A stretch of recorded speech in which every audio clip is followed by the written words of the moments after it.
नमस्ते दोस्तों, आइए शुरुआत करते हैं आज की क्लास की। तो दोस्तों आज हम पढ़ेंगे राणा कुंभा के बारे में। देखिए, राणा कुंभा का जो शासनकाल माना जाता है वो माना जाता है सन 1433 ईस्वी से लेकर के सन 1468 ईस्वी तक। तो इसका आप ध्यान रखना। इस स्लाइड पे हम राणा कुंभा का सामान्य परिचय देखेंगे, इनकी माता पिता का नाम देखेंगे। तो राणा कुंभा के पिता कौन थे? राणा कुंभा के पिता का नाम था राणा मोकल, जिनकी चाचा एवं मेरा ने हत्या कर दी थी। राणा कुंभा की माता का नाम भी आपसे पूछा जाता है, तो राणा कुंभा की माता का नाम क्या था? सौभाग्य देवी। तो देखिए दोस्तों, लिखिए, राणा कुंभा राणा मोकल एवं सौभाग्य देवी के पुत्र थे। जो जोधपुर का शासक था रणमल राठौड़, जिनकी बहन का नाम था हंसाबाई। हंसाबाई राणा कुंभा की क्या लगेंगी? हंसाबाई राणा कुंभा की दादी लगेंगी। तो आप इसका भी ध्यान रखना। देखिए, मारवाड़ के शासक रणमल राठौड़ की बहन हंसाबाई राणा कुंभा की क्या थी? दादी थी। ऐसा कहा जाता है कि जब राणा कुंभा मेवाड़ के शासक बने थे तो शुरुआत के कुछ समय तक ये रणमल राठौड़ ने महाराणा कुंभा के संरक्षक के तौर पे कार्य किया था। तो देखिए, शुरुआत के कुछ समय तक राणा मोकल का मामा रणमल राठौड़ कुंभा का संरक्षक बना था, लेकिन हमने क्या देखा है कि रणमल राठौड़ ने मेवाड़ में रहते हुए मेवाड़ के उच्च पदों पर राठौड़ सरदारों की नियुक्ति कर दी थी, राघव देव की हत्या करवा दी थी एवं मेवाड़ राज परिवार में, मेवाड़ दरबार में तरह तरह के हस्तक्षेप इसने किए थे। इसीलिए अब राणा कुंभा के शासनकाल में इस रणमल राठौड़ की हत्या करवाई जाएगी। तो देखिए, परंतु रणमल राठौड़ ने मेवाड़ राज्य को अपने अधीन करने की मंशा कर मेवाड़ के राज्य में अत्यधिक हस्तक्षेप किया। इसीलिए कुंभा के शासनकाल में रणमल की हत्या करवाई जाएगी। रणमल की हत्या कैसे होगी वो हम आगे देखेंगे। एक बार पहले आप इसका स्क्रीनशॉट लीजिए।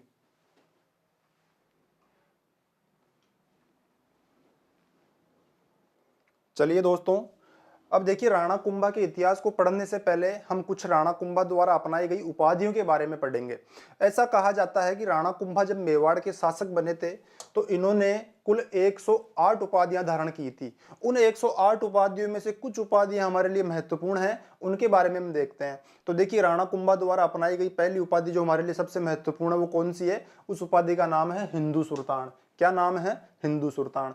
हिंदू सुल्तान का अर्थ क्या होता है? तो इस उपाधि के बारे में ऐसा कहा जाता है कि राणा कुंभा के समय में जो इनके समकालीन मुस्लिम शासक थे, वे मुस्लिम शासक राणा कुंभा को हिंदू सुल्तान कह करके संबोधित करते थे। क्यों? क्योंकि राणा कुंभा एक महान हिंदू शासक थे, हिंदू हितैषी शासक थे। तो देखिए, लिखिए, महान हिंदू शासक होने के कारण मुस्लिम शासकों द्वारा दी गई उपाधि कौन सी है? हिंदू सुल्तान। राणा कुंभा की जो अगली उपाधि आती है वो कौन सी है? अभिनव भट्टाचार्य। क्या? अभिनव भट्टाचार्य।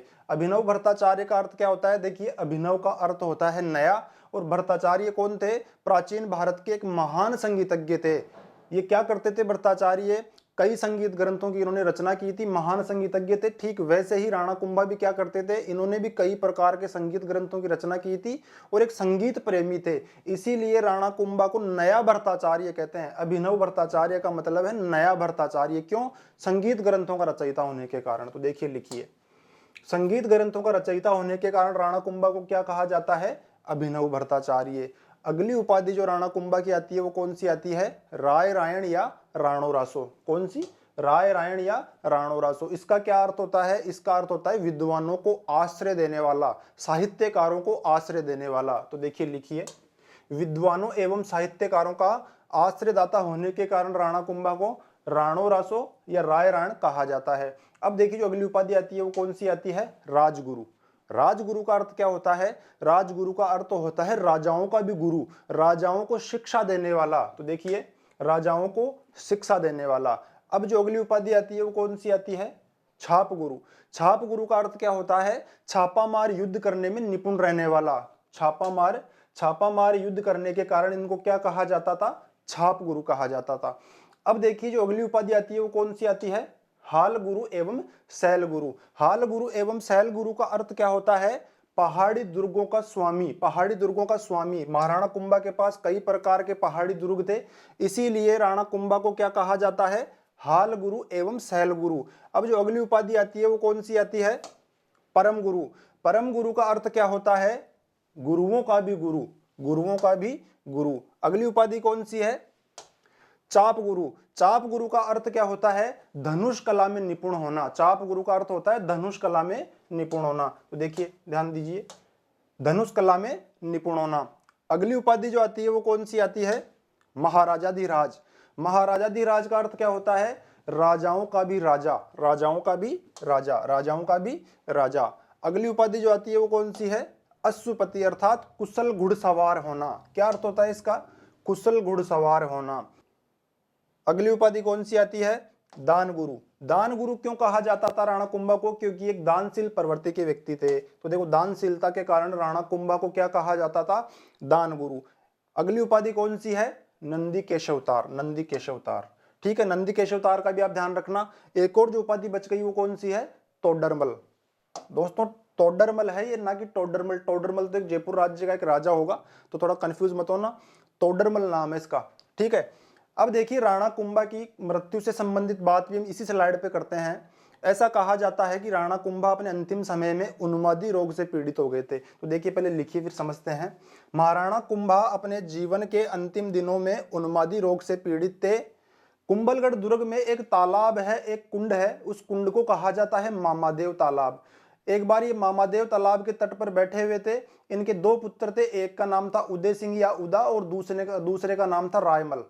ऐसा कहा जाता है कि इनके बड़े पुत्र उदा ने उस मामादेव तालाब पर राणा कुंभा की हत्या कर दी थी। तो देखिए लिखिए 1468 ईस्वी में कुंभा की हत्या इनके पुत्र उदा द्वारा मामादेव तालाब पर की गई थी। इसीलिए ये जो उदा है, राणा कुंभा का पुत्र उदय सिंह है, इसको मेवाड़ का पितृहंता कहा जाता है। क्या कहा जाता है? इसीलिए उदा को मेवाड़ के इतिहास में मेवाड़ का पितृहंता कहा जाता है। एक बात आप और ध्यान रखना कि राणा कुंभा की छतरी कहां पर है? राणा कुंभा की छतरी कुंभलगढ़ दुर्ग में अवस्थित है। तो लिखिए महाराणा कुंभा की छतरी कुंभलगढ़ दुर्ग में ही अवस्थित है। अब देखिए आपने ये जो देखा है उन्मादी रोग, राणा कुंभा का जो उन्मादी रोग के बारे में आपने कई बार सुना होगा, लेकिन शायद आपको पता नहीं होगा कि राणा कुंभा के किस प्रकार का उन्मादी रोग था। तो मैं आपको आज बताता हूं कि राणा कुंभा के उन्मादी रोग जो था वो किस प्रकार का था। देखिए ऐसा कहा जाता है कि राणा कुंभा एक बार अपने अंतिम समय में जब ये थे, तो उस समय एक बार ये एकलिंग जी के मंदिर में एकलिंग जी के दर्शन करके लौट रहे थे। और जब ये दर्शन करके बाहर निकले तो एकलिंग जी के मंदिर के बाहर एक गाय अंगड़ाई ले रही थी, जमाई मार रही थी। उस गाय को देखते ही राणा कुंभा के मुंह से एक वाक्य निकलने लग गया। वो वाक्य क्या था? कामधेनु तांडव करिए, कामधेनु तांडव करिए, कामधेनु तांडव करिए। इस प्रकार का वाक्य ये बार बार रटने लगे। जब राणा कुंभा कुंभलगढ़ पहुंचे तो इनके परिवार वालों ने इनसे पूछा कि आप क्या कह रहे हो, लेकिन इन्होंने किसी को कुछ भी जवाब नहीं दिया, केवल वही वाक्य दोहराते रहे, कामधेनु तांडव करिए, कामधेनु तांडव करिए। तो एक चारण जाति के एक व्यक्ति को बुलाया गया और उससे पूछा गया कि राणा कुंभा के पता नहीं क्या हो गया है और ये क्या बोल रहे हैं, हमारे बिल्कुल भी कुछ समझ में नहीं आ रहा है। तो उस चारण ने राणा कुंभा द्वारा दोहराए गए इन शब्दों को सुना, कामधेनु तांडव करिए, कामधेनु तांडव करिए। और उस चारण जाति के व्यक्ति ने इन शब्दों की व्याख्या की, कामधेनु तांडव करिए शब्दों की व्याख्या की और कहा कि राणा कुंभा ये कह रहे हैं कि राणा कुंभा ने जो नागौर है वहां का जो मुस्लिम शासक था, जो गो हत्या किया करता था, उसको हरा दिया है युद्ध में और नागौर को चारागाह में तब्दील कर दिया है। इसीलिए जो गायें हैं खुशी के मारे शिव के द्वार पर अर्थात एकलिंग जी के बाहर खुशी के अंदर तांडव नृत्य कर रही है। इसीलिए राणा कुंभा बार बार ये इसी प्रकार का वाक्य दोहरा रहे हैं कि कामधेनु तांडव करिए, कामधेनु तांडव करिए। तो देखिए कुल मिलाकर के बात यह है कि महाराणा कुंभा के जो उन्मादी रोग हुआ था वो किसी गम के कारण नहीं हुआ था, किसी दुख के कारण नहीं हुआ था, उल्टा खुशी में उन्मादी रोग राणा कुंभा के हुआ था। तो आप इसका ध्यान रखना कि राणा कुंभा के जो उन्मादी रोग था वो किस प्रकार का था कि ये बार बार केवल एक ही वाक्य दोहराते रहते थे, कामधेनु तांडव करिए, कामधेनु तांडव करिए। कामधेनु का अर्थ क्या होता है? गाय होता है। तांडव का अर्थ होता है तांडव नृत्य और करिए का मतलब है करती है। कामधेनु तांडव करती है, कामधेनु तांडव करती है। इसका हिंदी में अर्थ अगर अपन देखें तो ये होगा, कामधेनु तांडव करती है, कामधेनु तांडव करती है, कामधेनु तांडव करिए, कामधेनु तांडव करिए, कामधेनु तांडव करिए। तो ठीक है दोस्तों, शायद मैं आशा करता हूं आज आपको पहली बार पता लगा होगा कि राणा कुंभा के किस प्रकार का उन्मादी रोग था। और ये बिल्कुल ऑथेंटिक सोर्स से मैं आपको बोल रहा हूं, बिल्कुल 100% सत्य बात मैं आपको बोल रहा हूं, कोई सुनी सुनाई बात आपको मैं नहीं बोल रहा हूं। तो ठीक है दोस्तों, एक बार आप इसका स्क्रीनशॉट लीजिए, फिर हम आगे चलेंगे।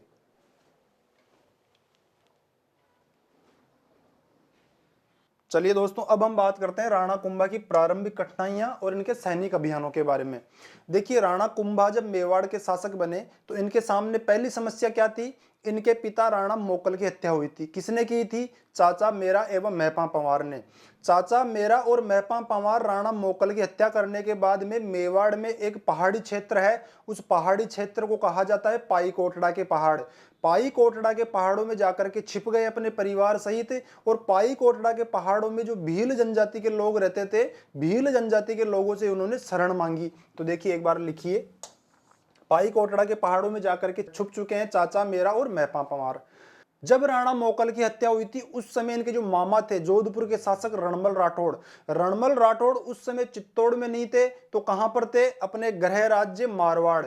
उस समय मारवाड़ की राजधानी हुआ करती थी मंडोर। जब रणमल राठौड़ को अपनी राजधानी मंडोर में अपने भांजे राणा मोकल के मारे जाने का पता चला तो रणमल राठौड़ ने क्या किया? तुरंत अपने सर की पगड़ी उतार करके नीचे रख दी और एक सादे कपड़े का फेंटा अपने सर पर बांध लिया और यह प्रतिज्ञा करी कि जब तक मैं अपने भांजे रणमल राठौड़ के हत्यारे चाचा मेरा एवं मेहपा पंवार की हत्या नहीं कर दूंगा तब तक मैं अपने सर पर पगड़ी नहीं बांधूंगा।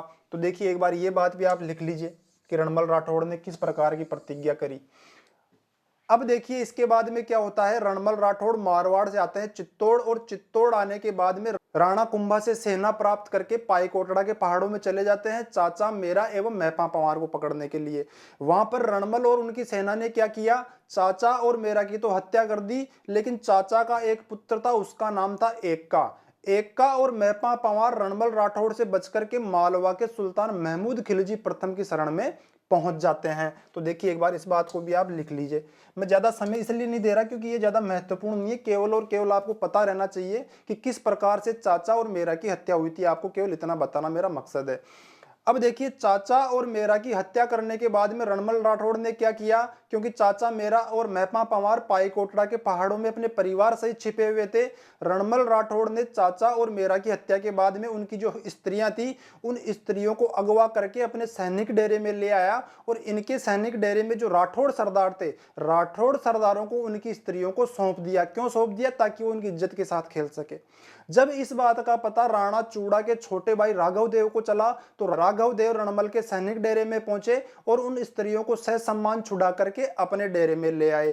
तो देखिए एक बार लिखिए, चाचा एवं मेरा की हत्या के बाद में, चाचा एवं मेरा की हत्या के बाद में रणमल उनकी स्त्रियों को अगवा कर अपने राठौड़ सरदारों के डेरे में ले आया। जब रणमल की इस हरकत का पता राणा चूड़ा के छोटे भाई राघव देव को चला तो राघव देव उन स्त्रियों को सुरक्षित अपने डेरे में ले आए। इससे क्या हुआ? रणमल राठौड़ और राघव देव के बीच में शत्रुता अपने चरम सीमा पर पहुंच गई। इसीलिए एक दिन रणमल राठौड़ ने क्या किया? अवसर पाकर के, राणा कुंभा का दरबार सजा हुआ था और राणा कुंभा को रणमल राठौड़ क्या बोलते हैं कि मैं राघव देव की सेवा से बहुत प्रसन्न हूं, राघव देव आपकी पूरे तन मन धन से सेवा करते हैं, राघव देव को आपको सिरोपाव देना चाहिए। सिरोपाव क्या होता है? विशेष वस्त्र और आभूषण होते हैं, जैसा कि आज हम गिफ्ट देते हैं, उस समय राजा महाराजा सिरोपाव देते थे। सिरोपाव का अर्थ होता है विशेष वस्त्र और आभूषण। तो रणमल राठौड़ ने कुंभा को क्या कहा कि आपको राघव देव को सिरोपाव देने चाहिए। तो राणा कुंभा ने कहा कि बिल्कुल आप सिरोपाव की व्यवस्था करवाइए और राघव देव को दरबार में आप आने के लिए आमंत्रण दीजिए, मैं उनको अपने हाथों से सिरोपाव दूंगा। रणमल राठौड़ ने क्या किया कि सिरोपाव के जो वस्त्र थे, विशेष वस्त्र और आभूषण थे, उनकी बाहों को दोनों तरफ से सिलवा दिया। जब राघव देव राणा कुंभा के दरबार में आए तो राघव देव को सिरोपाव प्रदान किया गया। जैसे ही राघव देव ने सिरोपाव के जो कपड़े पहने तो उनके हाथ उसमें फंस गए। जैसे ही राघव देव के हाथ सिरोपाव के कपड़ों में फंसे, रणमल के कुछ राठौड़ सरदारों ने रणमल का इशारा पाकर के राघव देव की हत्या कर दी। तो देखिए राघव देव की हत्या किस प्रकार से हुई थी। सिरोपाव देने के बहाने राघव देव की हत्या की थी किसने? रणमल ने। इस प्रकार से रणमल ने राघव देव की हत्या करी थी और राणा कुंभा के सामने करी थी। इसीलिए अब राणा कुंभा का भरोसा भी रणमल राठौड़ पर थोड़ा थोड़ा कम होता चला गया और भविष्य में राणा कुंभा एक भारमली नामक दासी के माध्यम से और मेहपा पंवार के माध्यम से रणमल राठौड़ की हत्या करवाते हैं। जी हाँ दोस्तों, आपने बिल्कुल सही सुना है। रणमल राठौड़ की हत्या कौन करता है? मेहपा पंवार करता है। जबकि मेहपा पंवार तो कहां पर है? मालवा के सुल्तान महमूद खिलजी प्रथम की शरण में। तो मेहपा पंवार क्यों हत्या करेगा रणमल की? तो देखिए सन 1437 ईस्वी में राणा कुंभा मांडू या मालवा पर आक्रमण करते हैं, महमूद खिलजी प्रथम पर आक्रमण करते हैं और उस आक्रमण के बाद में क्या होता है कि ये चाचा का पुत्र एक्का और महपा पंवार राणा कुंभा से क्षमा मांग लेते हैं और राणा कुंभा भी इनको क्षमा कर देते हैं और वापस इनको चित्तौड़ लेकर के आ जाते हैं। और कालांतर में महपा पंवार के माध्यम से ही राणा कुंभा रणमल राठौड़ की हत्या करवाते हैं। तो आगे मैं आपको समझाऊंगा, पहले एक बार ये लिख लो। देखिए 1437 के सारंगपुर के युद्ध के बाद में महपा पंवार एवं एक्का राणा कुंभा से क्षमा मांगकर पुनः चित्तौड़ आ जाते हैं एवं राणा कुंभा भी इनको क्षमा कर देते हैं। बाद में रणमल की हत्या राणा कुंभा बहारमली नामक दासी एवं महपा पंवार के माध्यम से ही करवाते हैं। तो बिल्कुल मैं आपको बताऊंगा कि महपा पंवार ही हत्या करेगा रणमल राठौड़ की, बहारमली केवल माध्यम होगी, बहारमली एक छोटा सा काम करेगी, लेकिन हत्या करने का जो मुख्य कार्य है वो महपा पंवार ही करेगा। तो एक बार आप इसका स्क्रीनशॉट लीजिए, फिर हम आगे चलेंगे। चलिए दोस्तों, अब हम बात करेंगे रणमल राठौड़ की हत्या के बारे में। रणमल राठौड़ की हत्या कब हुई थी? सन 1438 ईस्वी में। तो ध्यान रखना आप। देखो, रणमल राठौड़ की हत्या सन 1438 ईस्वी में हुई। रणमल राठौड़ की हत्या होने के बाद में इनके पुत्र कौन थे? राव जोधा, जिन्होंने जोधपुर नगर बसाया था। राव जोधा एवं राणा कुंभा के मध्य सन 1453 में एक संधि होगी। उस संधि को कहा जाता है आंवल बांवल की संधि। क्या कहा जाता है? आंवल बांवल की संधि। आगे आपको पता चलेगा कि आंवल बांवल की संधि क्या थी और इसके प्रावधान क्या क्या थे।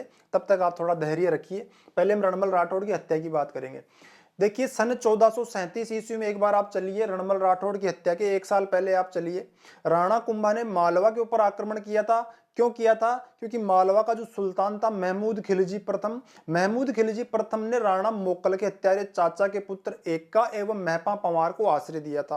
राणा कुंभा चाचा के पुत्र एक्का एवं महपा पंवार को प्राप्त करना चाहते थे, लेकिन महमूद खिलजी ने उनको लौटाने से मना कर दिया। इसीलिए क्रोध में आकर के राणा कुंभा ने मालवा के ऊपर आक्रमण करके मालवा के सुल्तान महमूद खिलजी प्रथम को युद्ध में, सारंगपुर के युद्ध में हराया था।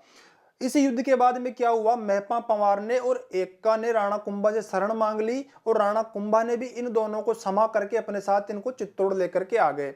चित्तौड़ आने के बाद में महपा पंवार ने एक बार राणा कुंभा से ये कहा कि हे राणा जी, ये रणमल राठौड़ जो कि राघव देव की हत्या कर सकता है, अवसर पाते ही आपकी हत्या भी कर देगा, इसलिए आप सावधान रहना। लेकिन महपा पंवार की बातों पर राणा कुंभा ने कोई विशेष ध्यान दिया नहीं। जो चाचा का पुत्र एक्का था, एक्का एक बार राणा कुंभा के पांव दबा रहा था और पांव दबाते दबाते एक्का की आंखों से आंसू गिरने लगे। राणा कुंभा ने एक्का से रोने का जब कारण पूछा तो एक्का ने यह कहा कि मैं इसलिए रो रहा हूं क्योंकि मुझे ऐसा प्रतीत हो रहा है कि सिसोदियों का राज्य सिसोदियों के हाथ से निकल करके राठौड़ों के हाथ में चला गया। तब पहली बार राणा कुंभा ने एक्का से यह कहा कि अगर तुझे अवसर मिले तो तू रणमल राठौड़ की हत्या कर देना। तो देखिए, एक बार पहले ये बातें जो हमने करी एक बार लिखते हैं।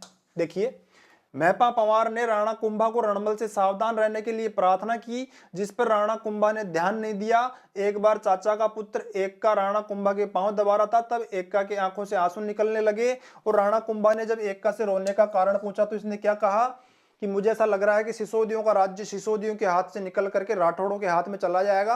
और तभी राणा कुंभा ने एक्का को रणमल राठौड़ की हत्या करने के लिए प्रथम बार कहा था कि अगर तुझे मौका मिले तो तू रणमल राठौड़ की हत्या कर देना। अब देखिए, राणा कुंभा की माता सौभाग्य देवी की एक दासी थी, उस दासी का नाम था बहारमली। और ये बहारमली कौन थी? रणमल राठौड़ की प्रेमिका। तो देखिए, लिखिए, राणा कुंभा की माता सौभाग्य देवी की एक दासी थी जिसका नाम क्या था? बहारमली था। बहारमली कौन थी? रणमल राठौड़ की प्रेमिका।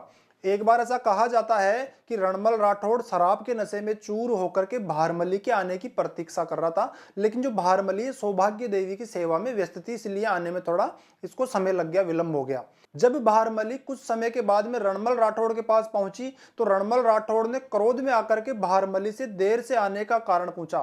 तब बहारमली ने क्या कहा रणमल से कि मैं चित्तौड़ की एक छोटी सी नौकर हूं, जब तक मेरे मालिक मुझे जाने की आज्ञा नहीं देंगे तब तक मैं उनकी सेवा को छोड़ करके नहीं जा सकती। इस पर रणमल राठौड़ ने क्रोधित होकर के बहारमली से क्या कहा कि अब तू अधिक समय तक चित्तौड़ की नौकर नहीं रहेगी, बल्कि अब जिनको चित्तौड़ में रहना होगा वे तेरे नौकर बनके रहेंगे। तो देखिए, लिखिए एक बार रणमल राठौड़ शराब के नशे में चूर होकर बहारमली की प्रतीक्षा कर रहा था, लेकिन बहारमली सौभाग्य देवी की सेवा में व्यस्त थी।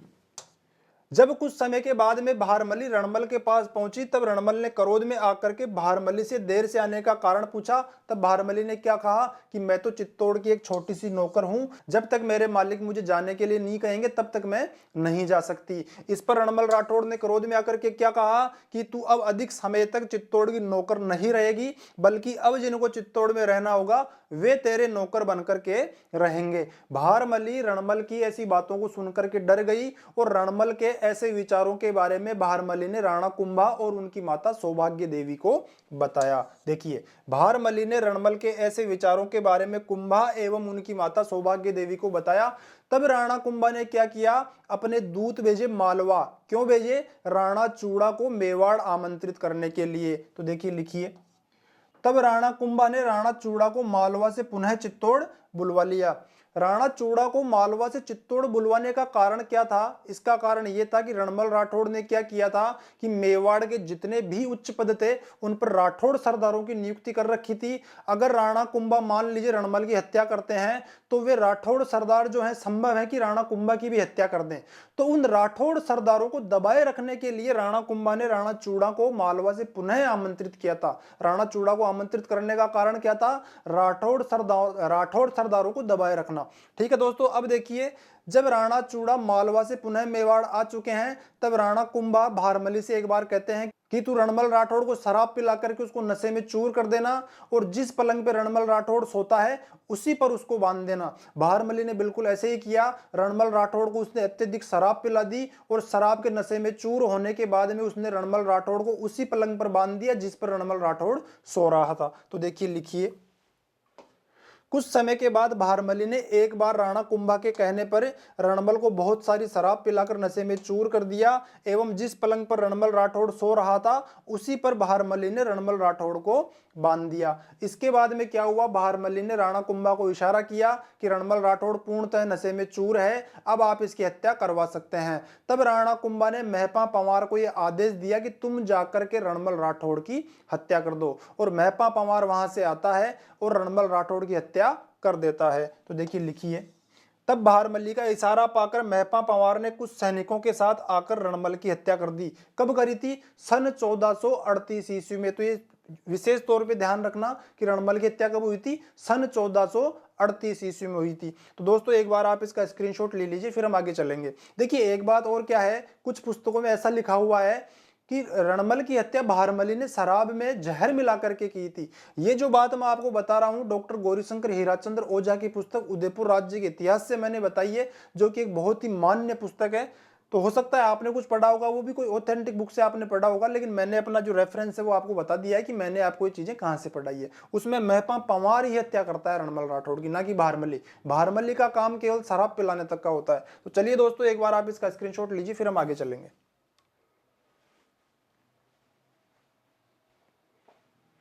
चलिए दोस्तों, एक बार आप जो रणमल राठौड़ की जो मेवाड़ राज्य में राज्य प्रशासन में हस्तक्षेप थे उनका भी आप एक बार स्क्रीनशॉट ले लीजिए। पिछली क्लास में हमने ये बात कर ली है वैसे, लेकिन फिर भी आपको ध्यान रखना है कि रणमल राठौड़ ने किस किस प्रकार के हस्तक्षेप मेवाड़ के राज्य में किए थे और इसकी हत्या क्यों करनी पड़ी थी। तत्कालीन कारण क्या था रणमल राठौड़ की हत्या करने का? कि उसने राघव देव की हत्या कर दी थी। लेकिन ये जो पूरे कारण है आपको ध्यान रखने, वैसे अपन बात कर चुके हैं इस पर, लेकिन एक बार आप इसका स्क्रीनशॉट यहाँ पर भी ले लो ताकि आपको पूरा पता रहे।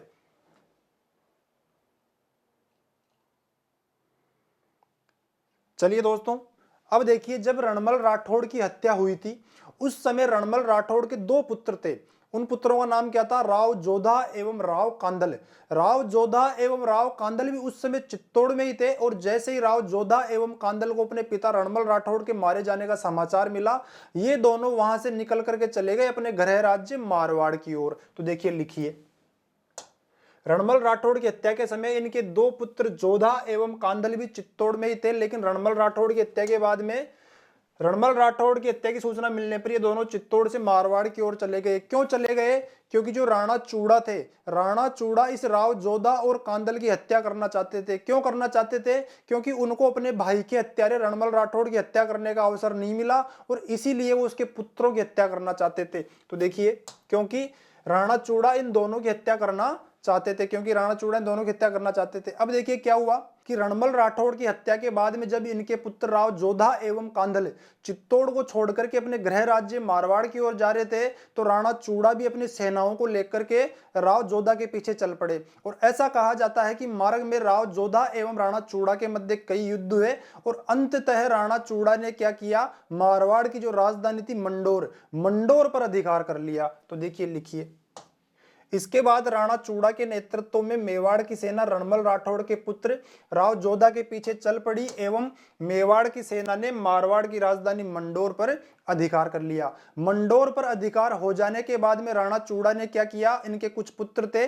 उन पुत्रों को इन्होंने मंडोर का प्रशासक नियुक्त किया और स्वयं वापस मेवाड़ चले आए। तो देखिए लिखिए, कौन कौन से पुत्रों को मंडोर का स्वामी या प्रशासक नियुक्त किया था इन्होंने, तो राणा चूड़ा ने अपने पुत्रों कुंतल, मांझा, सूबा, झाला विक्रमादित्य एवं आहाला हिंगोला को मंडोर का प्रशासक बनाकर वापस मेवाड़ आ जाते हैं। कौन, राणा चूड़ा। अब देखिए, राव जोधा एवं कांदल के पास मारवाड़ नहीं है, मंडोर भी नहीं है, तो राव जोधा कहां जाएंगे, राव जोधा जाते हैं बीकानेर, और बीकानेर में एक गांव आता है, उस गांव का नाम होता है कुहूनी। राव जोधा कुहूनी गांव में शरण लेते हैं, तो आपको इस गांव का नाम ध्यान रखना है। इसीलिए राव जोधा को बीकानेर के कुहूनी गांव में शरण लेनी पड़ी। और ऐसा कहा जाता है कि राव जोधा ने बीकानेर के कुहूनी गांव में रहते हुए अपनी शक्ति को संगठित किया और कुहूनी गांव से ही मंडोर को प्राप्त करने के लिए कई बार मंडोर पर आक्रमण करे और अंततः 1438 के बाद में सन 1453 में इन्होंने पुनः मंडोर पर अधिकार कर लिया। तो देखिए लिखिए, राव जोधा ने बीकानेर के कुहूनी गांव में शरण लेकर अपनी शक्ति को संगठित किया और यहां से जोधा ने मंडोर पर पुनः अधिकार करने के लिए कई बार मंडोर पर आक्रमण किया, लेकिन इनको सफलता कब मिली, 1438 के बाद में सन 1453 में। तो देखिए, और अंततः 1453 में आहाला हिंगोला को हराकर मंडोर को जीत लिया राव जोधा ने। तो दोस्तों एक बार आप इसका स्क्रीनशॉट लीजिए, फिर हम आगे की बात करेंगे।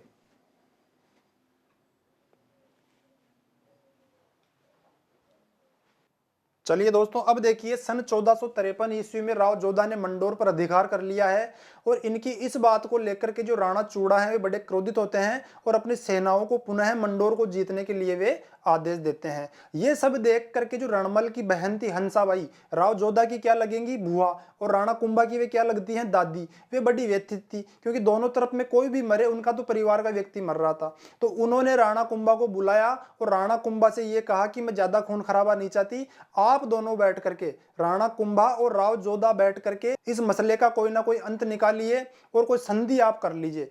तो हंसाबाई के कहने पर राणा कुंभा एवं राव जोधा के मध्य सन 1453 में एक संधि होती है। उस संधि को कहा जाता है 1453 की आंवल बांवल की संधि। तो देखिए दोस्तों, मेवाड़ और मारवाड़ के मध्य चले आ रहे इस विवाद का अंत करने के लिए राव जोधा की बुआ व रणमल की बहन हंसाबाई ने मध्यस्थता की एवं राणा कुंभा तथा राव जोधा के मध्य सन 1453 में आंवल बांवल की संधि करने में महत्वपूर्ण भूमिका निभाई। तो देखिए, मेवाड़ के महाराणा कुंभा तथा जोधपुर के राव जोधा के मध्य 1453 में आंवल बांवल की संधि करने में महत्वपूर्ण भूमिका निभाई। तो दोस्तों देखिए, सन 1453 ईस्वी की ये जो आंवल बांवल की संधि है किस किस के मध्य हुई थी, आपको एक तो ये ध्यान रखना है, राणा कुंभा और राव जोधा के मध्य हुई थी। इसके प्रावधान क्या क्या हैं, तो देखिए 1453 की आंवल बांवल की संधि के जो प्रावधान है वे क्या क्या है। इसका पहला प्रावधान तो यही था कि राणा कुंभा ने राव जोधा को मंडोर का स्वामी स्वीकार कर लिया गया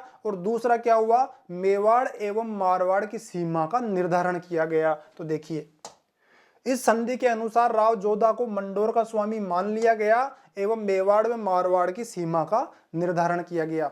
मेवाड़ और मारवाड़ की सीमा का जो बीच माना गया, सेंटर माना गया, वो किसे माना गया, पाली में एक जगह आती है, उस जगह का नाम है सोजत। सोजत को मेवाड़ एवं मारवाड़ की सीमा के रूप में स्वीकार किया गया। तो आप ध्यान रखना दोस्तों, बहुत ही इंपॉर्टेंट है, सोजत को मेवाड़ मारवाड़ की सीमा के रूप में स्वीकार किया गया। और क्या प्रावधान था इस संधि का, एक और प्रावधान ये था कि जिस ओर बबूल के पेड़ होंगे वो क्षेत्र तो रहेगा मारवाड़ का और जिस ओर आम के पेड़ होंगे वो क्षेत्र रहेगा मेवाड़ का। तो देखिए लिखिए, एवं इस सीमा पर जिस ओर आंवले के पेड़ होंगे वह मेवाड़ का क्षेत्र माना जाएगा, और जिस ओर बबूल के पेड़ होंगे वह मारवाड़ का क्षेत्र माना जाएगा।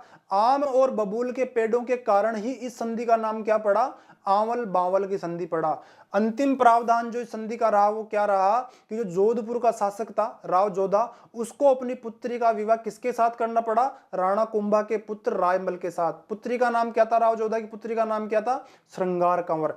तो देखिए दोस्तों, इसके साथ ही जोधपुर के राव जोधा ने अपनी पुत्री श्रृंगार कंवर का विवाह महाराणा कुंभा के पुत्र रायमल के साथ कर दिया। आगे चल करके श्रृंगार कंवर कौन होगी, राणा सांगा की माता होगी, और श्रृंगार कंवर चित्तौड़ में एक बावड़ी का निर्माण करवाती है। उस बावड़ी का नाम होता है घोसुंडी की बावड़ी। तो ये सब हम वहीं लिखेंगे। तो दोस्तों एक बार आप इसका स्क्रीनशॉट लीजिए। जोधपुर के साथ जो समस्या थी उसका अंत इस प्रकार से हुआ था। चलिए दोस्तों एक बार आप स्क्रीनशॉट लीजिए, फिर आगे चलते हैं।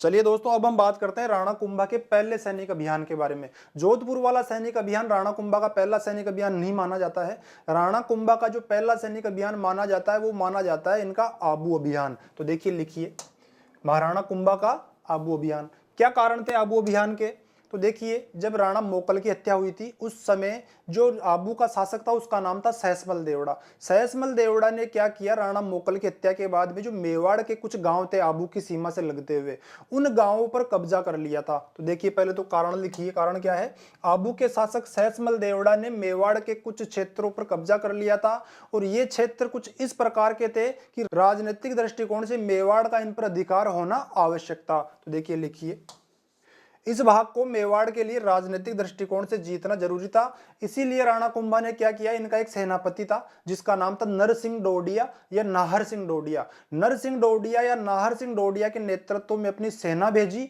और नाहर सिंह डोडिया ने आबू के शासक सहसमल देवड़ा को हरा करके आबू पर अधिकार कर लिया। तो लिखिए, राणा कुंभा ने नाहर सिंह डोडिया या नरसिंह डोडिया के नेतृत्व में सेना भेजकर आबू के शासक सहसमल देवड़ा को हरा दिया। देखिए दोस्तों, केवल और केवल इतना ही कारण नहीं था।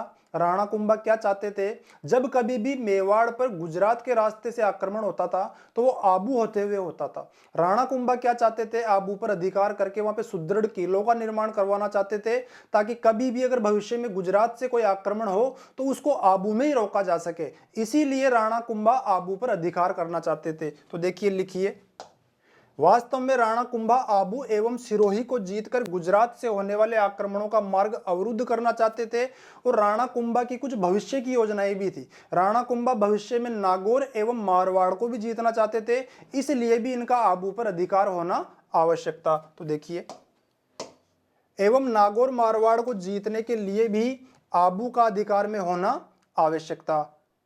इसीलिए राणा कुंभा ने आबू अभियान चलाया था। अब देखिए, जब राणा कुंभा का अधिकार आबू पर हो चुका है तो राणा कुंभा ने आबू में कुछ निर्माण करवाए थे। एक काम तो राणा कुंभा ने आबू में क्या किया था, आबू में एक दुर्ग है, उस दुर्ग का नाम है अचलगढ़। अचलगढ़ दुर्ग का पुनर्निर्माण करवाया था, फिर से बनवाया था, और एक बसंतीगढ़ दुर्ग का निर्माण राणा कुंभा ने करवाया था। तो देखिए दोस्तों लिखिए, आबू को जीतने के बाद राणा कुंभा ने अचलगढ़ दुर्ग का पुनर्निर्माण करवाया था, बनवाया नहीं था इसको, फिर से बनवाया था।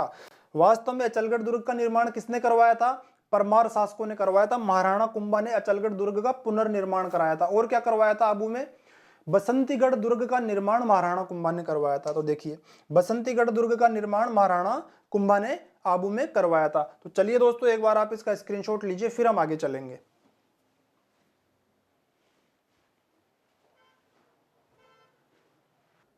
चलिए दोस्तों अब बात करते हैं महाराणा कुंभा की मांडू विजय या मालवा विजय। एक बात का आप ध्यान रखना, मांडू, मालवा या मध्य प्रदेश एक ही बात है, कंफ्यूज मत होना। तो देखिए लिखिए, महाराणा कुंभा की मालवा या मांडू विजय। देखो, एक इतिहासकार आते हैं, एक लेखक हैं, उनका नाम है फरिश्ता। फरिश्ता ने एक पुस्तक लिखी है तारीख ए फरिश्ता। तारीख ए फरिश्ता में यह लिखा गया है कि मालवा के सुल्तान महमूद खिलजी प्रथम एवं मेवाड़ के शासक महाराणा कुंभा के मध्य 5 युद्ध हुए थे। तो एक बात का इसका भी ध्यान रखना आप। फरिश्ता के अनुसार मालवा के शासक महमूद खिलजी ने मेवाड़ पर 5 बार आक्रमण किया था और फरिश्ता यह कहता है कि इन पांचों के पांचों युद्धों में मालवा के सुल्तान महमूद खिलजी प्रथम की विजय हुई थी, जबकि राणा कुंभा की हार हुई थी। लेकिन जो आधुनिक इतिहासकार हैं वे ये कहते हैं कि फरिश्ता झूठ बोलता है। आधुनिक इतिहासकार ये कहते हैं कि राणा कुंभा की उसमें जीत हुई थी। तो चलिए दोस्तों देखिए, 5 युद्ध हुए थे, तो उन पांचों युद्धों के बारे में हम पढ़ेंगे। पहला युद्ध कौन सा हुआ था? सन 1437 ईस्वी में हुआ था सारंगपुर का युद्ध। कौन सा युद्ध? सन 1437 ईस्वी में सारंगपुर का युद्ध। किस किस के मध्य हुआ था? राणा कुंभा एवं मालवा के सुल्तान महमूद खिलजी प्रथम। क्या कारण था इस युद्ध का? तो हमने क्या देखा है कि महमूद खिलजी प्रथम ने राणा मोकल के हत्यारे महपा पंवार एवं चाचा के पुत्र एक्का को आश्रय दिया था। तो देखिए कारण क्या है? खिलजी ने महाराणा कुंभा के पिता महाराणा मोकल के हत्यारे महपा पंवार को आश्रय दिया था। इसीलिए महाराणा कुंभा ने शासक बनने के बाद में क्या किया? मालवा के सुल्तान महमूद खिलजी प्रथम को एक पत्र लिख करके महपा पंवार को लौटाने की बात लिखी।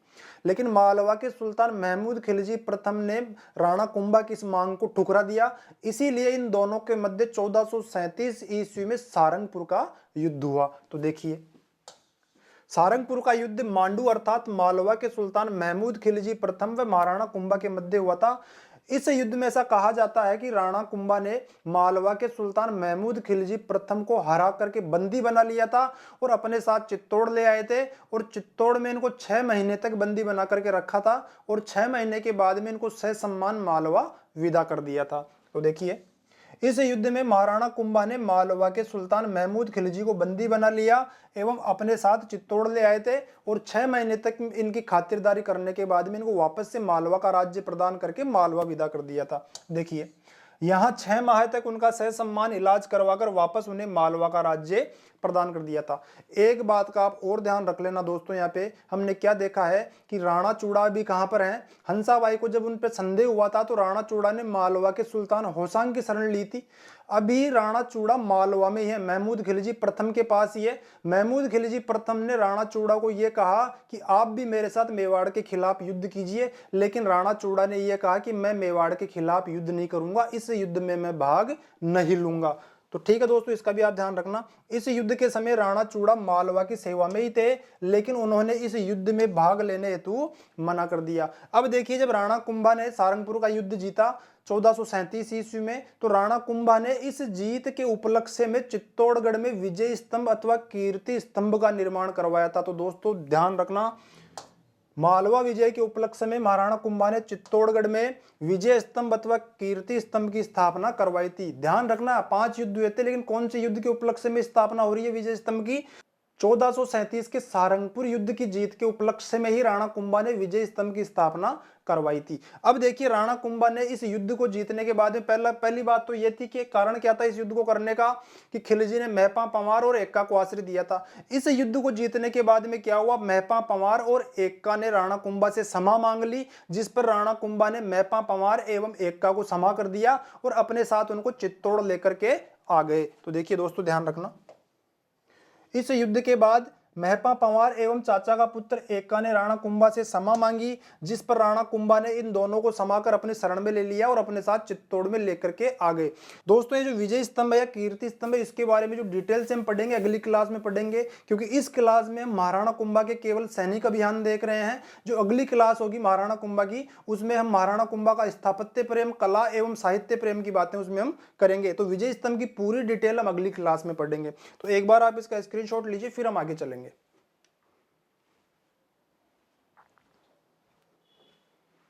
चलिए दोस्तों, अब देखिए फरिश्ता क्या कहता है कि मालवा एवं मेवाड़ के मध्य 5 बार युद्ध हुआ था।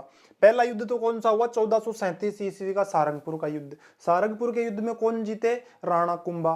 1437 के सारंगपुर के युद्ध की हार का बदला लेने के लिए 6 वर्ष बाद में अर्थात 1443 ईस्वी में महमूद खिलजी प्रथम पुनः मेवाड़ पर आक्रमण करता है। तो देखिए, दूसरे युद्ध के बारे में हम पढ़ते हैं। 5 युद्धों में से जो दूसरा युद्ध होगा उसके बारे में हम पढ़ते हैं। देखिए, मालवा अर्थात मांडू के सुल्तान महमूद खिलजी प्रथम एवं राणा कुंभा के मध्य दूसरा युद्ध कब हुआ था? सन 1443 ईस्वी में। इस बार मालवा के सुल्तान महमूद खिलजी प्रथम ने कहां पर आक्रमण किया था? कुंभलगढ़ दुर्ग पर। तो देखिए ध्यान देना, 1437 के सारंगपुर के युद्ध की हार का बदला लेने के लिए महमूद खिलजी ने कुंभलगढ़ दुर्ग पर 1443 ईस्वी में आक्रमण किया था। अब देखिए दोस्तों, जब हम कुंभलगढ़ दुर्ग पर जाते हैं तो कुंभलगढ़ दुर्ग में प्रवेश करने से पूर्व एक स्थान आता है। उस स्थान का नाम है केलवाड़ा। और हमने पहली क्लास में बात की है कि केलवाड़ा नामक स्थान पर गुहिलों की कुल देवी बाण माता का मंदिर भी है। बाण माता मंदिर को अगर कोई जीत लेगा तो उसके बाद ही कुंभलगढ़ दुर्ग में प्रवेश करना संभव है, अन्यथा उसमें प्रवेश नहीं किया जा सकता। बाण माता का जो सैनिक मोर्चा था, राणा कुंभा का सैनिक मोर्चा था, उसकी सुरक्षा की जिम्मेदारी एक राजपूत सरदार था राणा कुंभा का, उसका नाम था दीप सिंह। दीप सिंह के हाथों में बाण माता मंदिर की सुरक्षा की जिम्मेदारी थी। तो देखिए, लिखिए, कुंभलगढ़ के प्रवेश द्वार से पहले केलवाड़ा नामक स्थान पर गुहिलों की कुल देवी बाण माता का मंदिर अवस्थित है। बाण माता के मंदिर की सुरक्षा की जिम्मेदारी किसकी थी? दीप सिंह नामक सरदार की। तो देखिए, बाण माता के मंदिर वाले मोर्चे की सुरक्षा की जिम्मेदारी कुंभा के सरदार दीप सिंह की थी। ऐसा कहा जाता है कि महमूद खिलजी प्रथम ने जब बाण माता के मंदिर पर कुंभलगढ़ दुर्ग में प्रवेश करने से पूर्व बाण माता के मंदिर पर जब इसने आक्रमण किया तो इस दीप सिंह के राजपूतों को उससे जीता नहीं गया और खिलजी को स्वयं इस युद्ध में उतरना पड़ा। और 7 दिन युद्ध लड़ने के बाद में महमूद खिलजी प्रथम ने इस दीप सिंह को हरा करके बाण माता के मंदिर पर कब्जा किया था। देखिए, खिलजी ने स्वयं दीप सिंह के विरुद्ध युद्ध में उतरकर बाण माता के मंदिर को जीत लिया।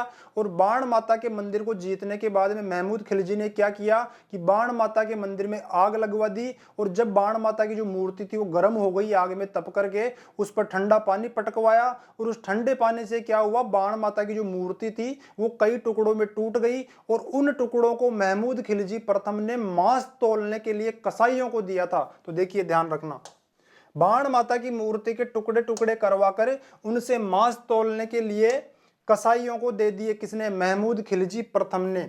इसके अलावा क्या था कि जो बाण माता का मंदिर था उसमें एक नंदी की मूर्ति भी थी। उस नंदी की मूर्ति का महमूद खिलजी प्रथम ने क्या किया, चूना पकवाया, उसका चूर्ण करवा करके उसका चूना पकवा लिया।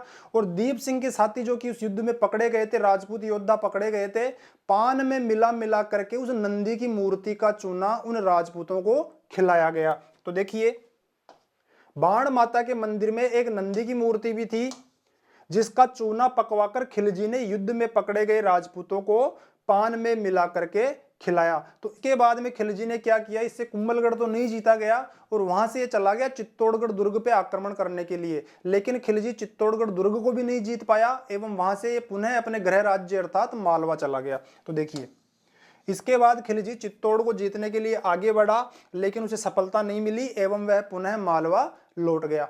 इसके बाद में देखो, इनके तीसरा युद्ध होता है। 2 युद्ध तो हमने देख लिए, तीसरा युद्ध होता है, खिलजी इस बार मांडलगढ़ पर आक्रमण करता है। देखिए, इस बार खिलजी ने मांडलगढ़ पर आक्रमण करने हेतु आक्रमण किया लेकिन उसे मांडलगढ़ जीतने में भी सफलता नहीं मिली।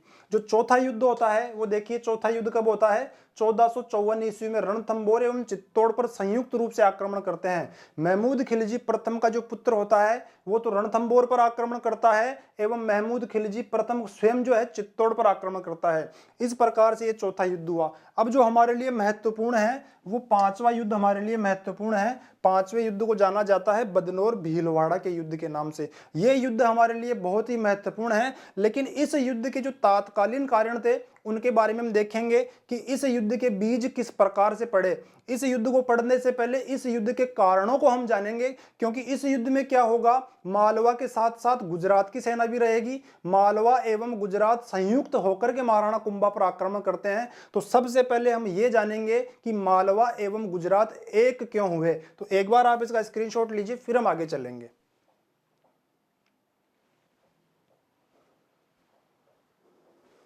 चलिए दोस्तों, अब हम बात करते हैं महाराणा कुंभा के समय मेवाड़, गुजरात एवं नागौर संघर्ष। देखिए, ये जो संघर्ष है मेवाड़, नागौर एवं गुजरात संघर्ष है, इसी के कारण क्या होगा, ये 5वां युद्ध होगा, बदनौर का युद्ध होगा। तो थोड़ा समझना कि किस प्रकार से इस युद्ध के बीज यहाँ पड़ रहे हैं। तो देखो, नागौर में क्या था, नागौर की राजनीतिक स्थिति इस समय कुछ इस प्रकार की थी, इसी की वजह से ये संघर्ष हुआ। तो देखिए, कारण लिखिए। सबसे पहले, नागौर की राजनीतिक स्थिति मेवाड़ गुजरात संघर्ष का कारण बनी। समस्या नागौर में है, लड़ेंगे कौन कौन, मेवाड़ और गुजरात। देखिए क्या हुआ था, सन 1456 ईस्वी में नागौर के एक राजा थे, उनका नाम था फिरोज खान। फिरोज खान की मृत्यु हो गई। और फिरोज खान की जब मृत्यु हुई तो उनकी मृत्यु के बाद में उनके दो पुत्र थे। बड़े पुत्र का नाम था शम्स खान और छोटे पुत्र का नाम था मुजाहिद खान। फिरोज खान के मरने के बाद में उनके बड़े पुत्र शम्स खान नागौर के अगले शासक बने, लेकिन उनको उनके छोटे भाई मुजाहिद खान ने राजा के पद से हटा करके मुजाहिद खान स्वयं नागौर का राजा बन गया। तो देखिए एक बार लिखिए, नागौर के राजा फिरोज खान की मृत्यु के उपरांत उनका बड़ा पुत्र शम्स खान नागौर का राजा बना, लेकिन इसको क्या किया, इसके छोटे भाई मुजाहिद खान ने राजा के पद से हटा दिया। किंतु शम्स खान को इसके छोटे भाई मुजाहिद खान ने राजा के पद से हटा दिया। अब शम्स खान क्या करता है, नागौर राज्य की पुनः प्राप्ति हेतु राणा कुंभा की सहायता लेने के लिए मेवाड़ आता है। राणा कुंभा शम्स खान की सहायता इस शर्त पर करने हेतु तैयार हो जाते हैं कि आपको मेरी अधीनता स्वीकार करनी पड़ेगी और आप भविष्य में नागौर के किले की किलेबंदी नहीं करेंगे तो मैं आपकी सहायता कर दूंगा। तो देखिए दोस्तों एक बार लिखिए, शम्स खान महाराणा कुंभा की सहायता से पुनः नागौर की गद्दी पर बैठा एवं मेवाड़ व नागौर के मध्य नागौर के किले की किलेबंदी न करने की सहमति हुई। लेकिन जैसे ही राणा कुंभा की सहायता से शम्स खान नागौर का शासक बना, ये अपनी इस बात से पलट गया और इसने नागौर के किले की किलेबंदी करना शुरू कर दी। तो देखिए क्या हुआ, परंतु नागौर की गद्दी पा लेने के बाद शम्स खान अपनी बात से पलट गया एवं उसने नागौर के किले की किलेबंदी करना शुरू कर दी। शम्स खान के ऐसा करने से राणा कुंभा अत्यधिक क्रोधित हो गए और इन्होंने नागौर पर आक्रमण करके नागौर का राज्य शम्स खान से छीन लिया और नागौर को एक चारागाह में तब्दील कर दिया। तो देखिए लिखिए, इस कारण महाराणा कुंभा ने क्रोधित होकर नागौर पर आक्रमण कर दिया एवं राणा कुंभा ने नागौर पर अधिकार करके उसको एक चारागाह में तब्दील कर दिया कि वहां पर अब केवल गायें चरेंगी, गायों के सुपुर्द नागौर को कर दिया। अब देखिए शम्स खान से फिर से नागौर का राज्य छिन चुका है। अब नागौर का राज्य पुनः प्राप्त करने के लिए शम्स खान जाता है गुजरात। गुजरात का इस समय जो शासक था उसका नाम था कुतुबुद्दीन। शम्स खान गुजरात के शासक कुतुबुद्दीन के शरण में जाता है और कुतुबुद्दीन अपनी सेना को शम्स खान के साथ भेजता है महाराणा कुंभा के विरुद्ध। लेकिन ऐसा कहा जाता है कि राणा कुंभा ने गुजरात के सुल्तान कुतुबुद्दीन एवं शम्स खान की संयुक्त सेनाओं को युद्ध में परास्त कर दिया था। तो देखिए लिखिए, इस बार शम्स खान नागौर राज्य की पुनः प्राप्ति हेतु गुजरात के सुल्तान कुतुबुद्दीन की सहायता लेने गुजरात गया। कुतुबुद्दीन ने अपनी सेनाएं शम्स खान के साथ भेजी, लेकिन महाराणा कुंभा ने नागौर के शम्स खान एवं कुतुबुद्दीन की संयुक्त सेनाओं को युद्ध में परास्त कर दिया। तो देखिए लिखिए, परंतु महाराणा कुंभा ने इन दोनों की संयुक्त सेनाओं को युद्ध में हरा दिया। किस किस की सेनाओं को, गुजरात के शासक कुतुबुद्दीन एवं नागौर के शासक शम्स खान की संयुक्त सेनाओं को राणा कुंभा ने युद्ध में हरा दिया। अब देखिए क्या होता है, जब कुतुबुद्दीन को अपनी सेनाओं की हार का समाचार गुजरात में मिलता है, क्योंकि इस युद्ध में कुतुबुद्दीन खुद नहीं आया था, नागौर के युद्ध में कुतुबुद्दीन ने शम्स खान के साथ केवल अपनी सेना को भेजा था। जब कुतुबुद्दीन को अपनी सेनाओं की हार का समाचार गुजरात में मिलता है तो कुतुबुद्दीन क्या करता है, खुद एक बड़ी सेना लेकर के चित्तौड़ पे आक्रमण करने के लिए गुजरात से निकल पड़ता है। जब ये आबू पहुंचता है तो आबू का एक शासक होता है जिसको राणा कुंभा ने पहले हराया था, जो राणा कुंभा का पहला सैनिक अभियान था, सहसमल देवड़ा। सहसमल देवड़ा कुतुबुद्दीन को आबू में मिलता है। आबू में सहसमल देवड़ा एवं कुतुबुद्दीन की भेंट होती है और सहसमल देवड़ा कुतुबुद्दीन से यह कहता है कि आप तो बहुत बड़े शासक हो, आपकी तो आधी सेना ही राणा कुंभा के लिए काफी है, आधी सेना से आप राणा कुंभा को हरा करके आ जाइए, चित्तौड़ को जीत करके आ जाइए और आपकी आधी सेना आप मेरे साथ भेज दीजिए, ताकि राणा कुंभा ने मेरे भी आबू पर अधिकार कर रखा है, मैं भी अपने आबू को स्वतंत्र करा सकूं। सहसमल देवड़ा की इस प्रार्थना को गुजरात सुल्तान कुतुबुद्दीन ने स्वीकार कर लिया और अपने सेनापति मलिक साहेबान को सहसमल के साथ भेजा, कहां पर, आबू को जीतने के लिए, और खुद वो चित्तौड़ ना जाकर के कुंभलगढ़ पर आक्रमण करने के लिए वहां से निकल गया। अब देखिए सहसमल देवड़ा के साथ कौन है, कुतुबुद्दीन का सेनापति जिसका नाम क्या है, मलिक साहेबान। इन दोनों ने संयुक्त रूप से जो राणा कुंभा की सेनाएं आबू में थी, आबू में इनकी सेनाओं पर आक्रमण किया, लेकिन राणा कुंभा की सेनाओं ने मलिक साहेबान और सहसमल देवड़ा को फिर से हरा दिया। तो देखिए इसके बाद गुजरात सुल्तान कुतुबुद्दीन ने नागौर की हार का बदला लेने के लिए अपने सेनापति मलिक साहेबान को सहसमल के आग्रह पर आबू भेजा, जहां भी महाराणा कुंभा ने उसे हरा दिया। तो दोस्तों एक बार आप इसका स्क्रीनशॉट लीजिए, फिर हम आगे चलेंगे।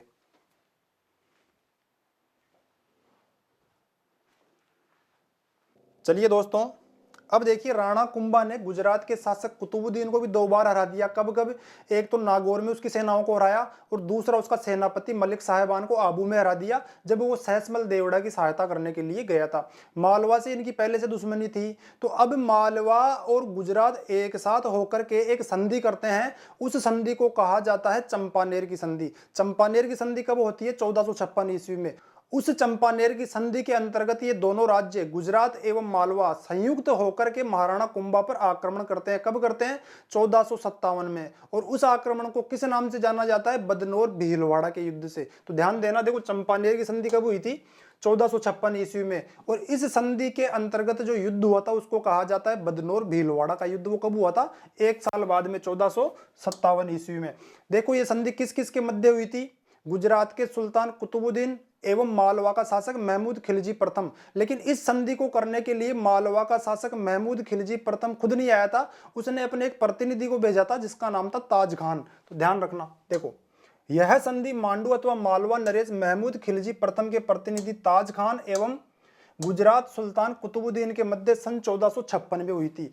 इस संधि का मुख्य प्रावधान क्या था कि ये दोनों राज्य मिलकर के महाराणा कुंभा पर आक्रमण करेंगे और महाराणा कुंभा को हराएंगे। तो देखिए इस संधि का मुख्य प्रावधान यह था कि मालवा व गुजरात की संयुक्त सेनाएं एक साथ महाराणा कुंभा पर आक्रमण कर महाराणा कुंभा को हराएंगे।